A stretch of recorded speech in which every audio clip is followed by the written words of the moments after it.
I've seen a lot of change, been through a lot of pain. Some things are not the same as they were a year ago. Bangladesh ১,৪৭,৫৭০ বর্গ kilometre বা ৫৭,০০০ বর্গমাইল আয়তনের এই দেশটির রাজধানী ঢাকা। বর্তমানে ঢাকার সুবিশাল ভবন, বড় বড় বিল্ডিং, রাস্তার পাশে বিলাসবহুল বিশাল shopping mall, comfortable highway road, সার্বক্ষণিক ইলেকট্রনিক ডিভাইসের ব্যবহার, লাক্সারি কার, এসি, ফ্রিজ, আরও কত কী। কখনো কি ভেবে দেখেছেন আপনি যেখানে বসে এই ভিডিওটি দেখছেন তার আশপাশটা কেমন ছিল ১০০ বছর আগে? বিশেষত আমাদের এই প্রিয় মহানগরী রাজধানী শহর ঢাকা ১০০ বছর আগে কেমন ছিল? চারপাশটা কি আকাশচুম্বী দালান কোঠা আর ধূলিমলিন বিষণ্ণ ডিজেলের গন্ধে ভরা ছিল? চোখ বন্ধ করে ঘুরে আসুন ১০০ থেকে ১৫০ বছর আগে। নিজেকে কল্পনা করুন ঢাকার রাস্তায়। কি দেখছেন? চলুন মিলিয়ে নিই আপনার কল্পনা আর বাস্তবকে। আজ আমরা ঢাকার যে ছবিগুলো দেখব সেই ছবিগুলো কিছু চার্লস ডায়েলের আঁকা ১৮০৮ থেকে ১৮১১ সালের দিকে। পরবর্তীতে ১৮১৪ এবং ১৮২৭ সালে দ্য অ্যান্টিকিউটিস অব ঢাকা নামে 4টি ভলিউম আকারে প্রকাশ পায় ছবিগুলো। ১৯০৪ সালে ভাইসরয় লর্ড কার্জনের এক ফটোগ্রাফার ফ্রিটজ ক্যাপ ঢাকার আরও কিছু অতি মূল্যবান ছবি তোলেন, কিছু আবার ব্রিটিশ লাইব্রেরির স্বত্বাধীন। চলুন আজকে ১০০ থেকে ১৫০ বছর পূর্বের ঢাকার ছবি, ভিডিও চিত্রসহ তুলে ধরব। লালবাগ কেল্লা। লালবাগ কেল্লা মোগল সাম্রাজ্যের অন্যতম নিদর্শন। এটা যত না সামরিক কাজে ব্যবহৃত হতো তার চেয়ে বেশি ব্যবহৃত হতো মোগল নবাবদের বাগানবাড়ি বা অবকাশ যাপন কেন্দ্র হিসেবে। ১৬৭৮ সালে সুলতান মোহাম্মদ আজমের শাসনামলে সুবেদার শায়েস্তা খাঁর তত্ত্বাবধানে লালবাগ কেল্লার নির্মাণ কাজ শুরু হয়। কথিত আছে যে ১৬৮৪ সালে সুবেদার শায়েস্তা খাঁর আদরের কন্যা ইরান দুখত পরিবিবি এর মৃত্যুতে খাঁ প্রচণ্ড কষ্ট পান। অবিলম্বে এই দুর্গের নির্মাণ বন্ধ করে দেন এবং এর অভ্যন্তরে তিনি পরিবিবির কবর স্থাপন করেন, যা পরিবিবির মাজার নামে পরিচিত। চার্লস ডায়েলের পেইন্টিং। লালবাগ কেল্লার পাশ দিয়ে বুড়িগঙ্গা নদী প্রবাহমান। ছবিটিতে ১৮৭০ সালের কেল্লার দক্ষিণাংশের একটি ফটক দেখানো হয়েছে। রমনা পার্ক। পহেলা বৈশাখ মানেই পান্তা ইলিশ আর রমনার বটমূলে বসে বৈশাখী গান শোনা, মাটির পুতুল, কাচের চুড়ি, রুমঝুম। আবার বই মেলা হলে রমনার প্রাঙ্গণ সারা দেশের মানুষের বই তৃষ্ণা মেটায়। কেমন ছিল এখনকার এই সুশোভিত আনন্দ উদ্যানটি? রমনা পার্কের এই ছবিটি ১৯০১ সালে তোলা। রমনার মূল ফটক।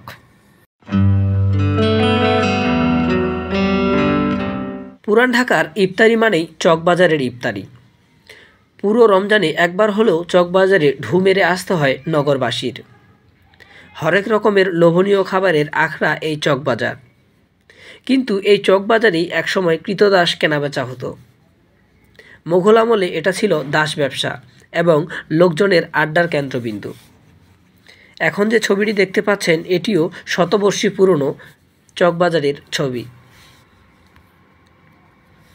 ঢাকা কলেজ। অনেক ইতিহাসের সাক্ষী এই ঢাকা কলেজ। ১৮৪১ সালে উপমহাদেশের প্রথম আধুনিক শিক্ষা প্রতিষ্ঠান হিসেবে প্রতিষ্ঠিত হয় এই ঢাকা কলেজ। হিন্দু কলেজের শিক্ষক এবং কেমব্রিজ বিশ্ববিদ্যালয়ের ছাত্র জে আয়ারল্যান্ড ঢাকা কলেজের প্রথম অধ্যক্ষ। বর্তমানে ঢাকা কলেজ উচ্চ মাধ্যমিক পাঠ্যক্রমের সঙ্গে সঙ্গে স্নাতক ও স্নাতকোত্তর পর্যায়ে ১৯টি বিষয়ে শিক্ষাদান কার্যক্রম চালু রয়েছে। ছাত্রদের জন্য ঢাকা কলেজের ৭টি ছাত্রাবাস আছে। ঢাকা কলেজের এই ছবিটি শতবর্ষী পুরনো। চার্লস ডায়েলসের অঙ্কিত ছবি এটি ১৮৭২ সালে। Dhaka college campus. ঢাকেশ্বরী মন্দির। ঢাকেশ্বরী মন্দির নৈমানশৈলী দেখে ধারণা করা হয় যে এটা পূর্বে বৌদ্ধ মন্দির ছিল। পরবর্তীতে যা রূপান্তরিত হয় হিন্দু মন্দিরে। ১৯ শতকের শেষের দিকে মন্দিরটি সম্পূর্ণ জঙ্গলাকীর্ণ ছিল এবং রক্ষণাবেক্ষণ ও উপাসনার জন্য কোনো পুরোহিত ছিল না। এখন যে ছবিটি দেখতে পাচ্ছেন এটি মূলত ১৯০৪ সালের ঢাকেশ্বরী মন্দির।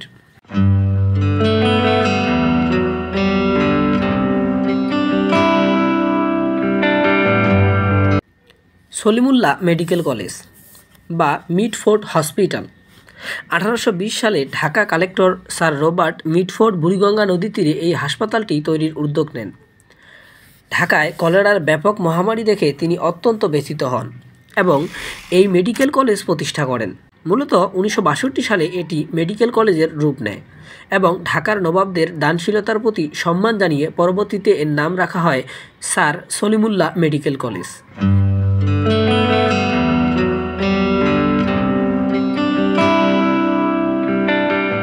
শিল্পনগরী তেজগাঁও।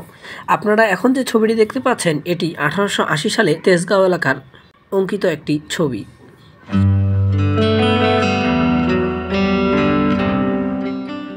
এখন যে ছবিটি দেখতে পাচ্ছেন এটি হচ্ছে ধলাইখালের স্টিল ব্রিজ বা লোহার ব্রিজ। এটি 1904 সালের তোলা ছবি। সেন্ট থমাস চার্চ, প্রায় 200 বছর আগের পুরনো এই চার্চ পুরান ঢাকার অন্যতম নিদর্শন। 1863 সালে বিখ্যাত ঘড়ি নির্মাণকারী প্রতিষ্ঠান বিগ ব্যান এর একটি ঘড়ি এই চার্চের চূড়ায় স্থাপন করা হয় যাতে পুরান ঢাকাবাসী এই ঘড়ি দেখতে পায়। এরকম ঘড়ি এই মুহূর্তে পৃথিবীতে মাত্র 2টি আছে, অপরটি লন্ডনের হাউস অব পার্লামেন্টের চূড়ায় অবস্থিত। ছবিটি 1872 সালে তোলা। Saint Thomas church.